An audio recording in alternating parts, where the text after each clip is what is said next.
আলু খেলে কি সত্যি মোটা হয়ে যায়? আলু কি এতটাই খারাপ? আসুন জেনে নিই। জেনারেলি 100 গ্রাম আলুতে 80 থেকে 90 গ্রামের মতো ক্যালোরি থাকে, সেটা কাঁচা হোক বা সেদ্ধ করা হোক। কিন্তু সেই একই পরিমাণের আলুকে আপনি যদি ভেজে খান, তাহলে সেই 100 গ্রাম ভাজি আলুতে থাকছে 200 থেকে 250 গ্রামের মতো ক্যালোরি। ডিপেন্ড করছে আপনি কতটা তেল ব্যবহার করছেন, কিন্তু মিনিমাম 200 ক্যালোরি তো থাকেই।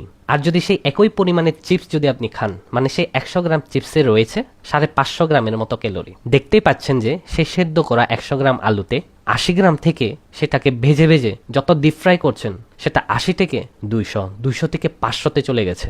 আর জেনারেলি 100 গ্রাম আলু যদি আপনি ভর্তা করে খান বা কোনো তরকারিতে মিক্স করে খান, আপনার পেট তো ভরেই যাবে। কিন্তু সেই পরিমাণের আলুকে আপনি যদি ভেজে ফ্রেঞ্চ ফ্রাইসে করে খান বা চিপস খান, আপনার পেট ভরবেই না, কিন্তু ক্যালোরি বেশি করে আপনি গেইন করছেন। অ্যাকচুয়ালি আলু খারাপ নয়, আপনি কোন পদ্ধতিতে খাচ্ছেন সেটা ম্যাটার করছে। যদি সেদ্ধ করে ভর্তা করে খান বা তরকারিতে মিক্স করে খান, এতে কোনো ক্ষতি নেই। কিন্তু আপনি যদি ভাজি বা চিপস আকারে খান, তাহলে সেটা ভাতের সমানই হয়ে গেল। কেননা 100 গ্রাম চালে 300 থেকে 350 গ্রামের মতো ক্যালোরি থাকে, কিন্তু 100 গ্রাম আলু সেদ্ধ করলে মাত্র 80 থেকে 90 গ্রামের মতো ক্যালোরি থাকে। তখন সেটা ভাতের সমান হয় না।